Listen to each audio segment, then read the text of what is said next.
운전면허증을 딴 나는 생일 선물로 아버지에게 차를 한 대 선물 받기로 했다. 비록 첫 번째 차가 중고차이긴 했지만 처음 운전대를 잡을 생각에 나는 기쁜 마음으로 아버지와 집 근처 중고차 매장을 찾았다. 우리가 말한 가격대를 들은 중고차 판매원은 한 대의 차를 추천해줬다.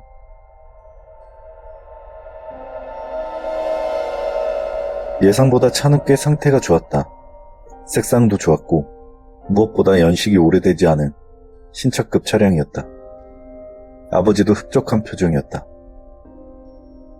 사실 나는 주변에 주차된 빨간 스포츠 차량이 더 마음에 들었지만 집안 사정을 뻔히 알기에 아무런 차라도 상관없었다. 차는 이전 주인이 얼마 타지 않고 처분했는지 내부의 옵션 상태가 좋았다. 이 정도면 공짜죠. 내비게이션도 최신형이고요. 생애 첫 차를 몰고 집으로 오는 길. 중고차라는 인식과는 달리 차는 꽤 높은 속도까지 무리 없이 올라갔다. 그날 저녁 차를 뽑은 기념으로 여자친구에게 드라이브 가자며 연락을 했다. 면허증을 딴 지 얼마 안 돼 운전이 서툰 내가 밤에 운전하는 것을 부모님은 반대했지만 기분이 들뜬 나를 막지는 못했다. 밤중의 데이트는 처음이라 여자친구도 한껏 꾸미고 나왔다. 우리는 평소에 해보고 싶었던 데이트를 하기로 했다. 그것은 바로 자동차 극장에 가보는 것이었다. 여자친구는 새로 나온 공포영화가 상영되는 곳을 찾아놨다며 들떠 있었다. 그래, 거기로 가자. 그럼 주소 좀 내비게이션에 찍어줄래? 여자친구는 내비게이션을 이리저리 만져보더니 뜬금없는 제안을 했다. 영화는 다음에 보고 모험을 떠나보자고. 이 차 예전 주인이 제일 마지막으로 갔던 곳이 어딘지 궁금하다며 여자친구는 내비게이션에 최근 목적지를 검색했다. 나는 속으로 덜컥 두려운 생각이 들었다. 이 밤중에 어딘지도 모르는 곳을 간다고? 운전 경험도 없고 늦은 시간에 낯선 곳을 간다고 생각하니 긴장이 되었다. 하지만 여자친구에게 내색하긴 싫었다. 그거 좋은 생각인데? 첫 차에 첫 운전에 첫 모험. 안내를 시작합니다. 여기서 별로 멀지도 않네. 그럼 출발해볼까? 여자친구는 마치 진짜 모험을 떠나는 것처럼 한껏 기대에 부풀어 환호성을 질렀다. 처음으로 운전하는 날 밤운전까지 하게 돼 긴장되긴 했지만 즐거워하는 여자친구의 표정을 보니 나도 내심 기분이 좋았다. 내비게이션이 안내하는 목적지가 가까워지는데 그런데 이쪽 길 맞아? 내비게이션이 안내하는 곳은 나무가 우거진 숲속이었다. 캠핑장 같은 곳인가? 나는 점점 안 좋은 예감이 들었다.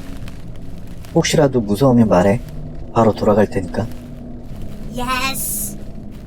하지만 그건 나만의 생각이었다. 아쉽게도 여자친구는 오히려 즐기는 듯했다. 숲속으로 더욱 들어갈수록 길은 험해지고 가로등 불빛 하나 없는 산속이라 그런지 주변에서 뭔가 갑자기 튀어나올 것만 같은 그런 분위기였다. 나는 내심 돌아가고 싶었지만 여자친구 앞에서 겁먹은 모습을 보이고 싶지 않았다. 아무것도 없는 어두운 숲속에 들어오니 여자친구도 겁이 나기 시작했는지 목소리가 떨리기 시작했다. 캠핑장은 아닌 것 같은데 그냥 돌아갈까? 하지만 이미 너무 늦어버렸다. 잠시 후 목적지가 있습니다. 목적지에 도착했대. 아무것도 없네. 그렇네. 그만 갈까? 나는 급하게 차를 돌렸다. 뭐야? 뭐가 부딪힌 거야? 잠깐만. 내려서 확인해봐야겠어. 안 돼.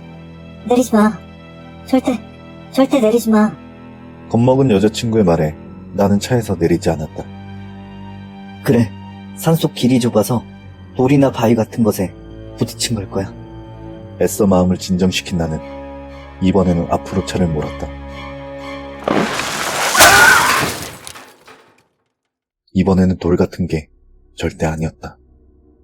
뒤쪽에 부딪혔을 때와는 전혀 다른 느낌의 소리였다.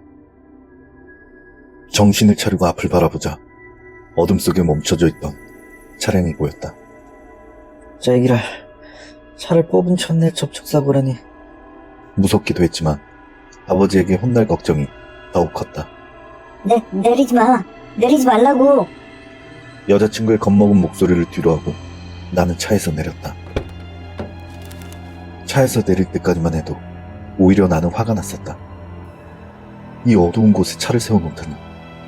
상대방에게 책임을 뒤집어 씌울 생각도 있었다. 하지만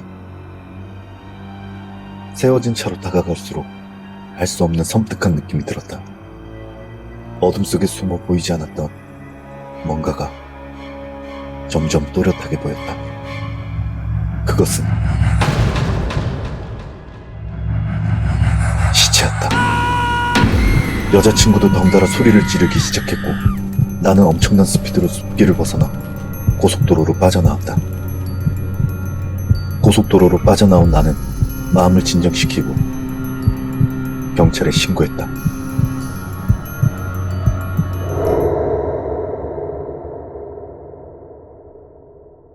후에 알게 된 사실이지만 목을 매 죽은 남자는 얼마 전 스스로 목숨을 끊은 와이프를 따라 자신도 목을 맨 것이었다. 목을 맨 장소는 와이프가 목을 맨 장소와 동일했다고 했는데 알고 보니 내가 산 차의 전 주인이 그 남자의 와이프였다고 이야기를 전해 들었다. 즉 우리가 누른 내비게이션의 최종 목적지는 그 남자의 와이프가 죽으러 가기 전 마지막으로 찍었던 장소였던 것이다. 그 후 나는 그 차를 곧바로 중고차 매장에 팔아버렸다. 그리고 싼 값에 나온 그 차는 곧바로 또 누군가에게 팔려나갔다.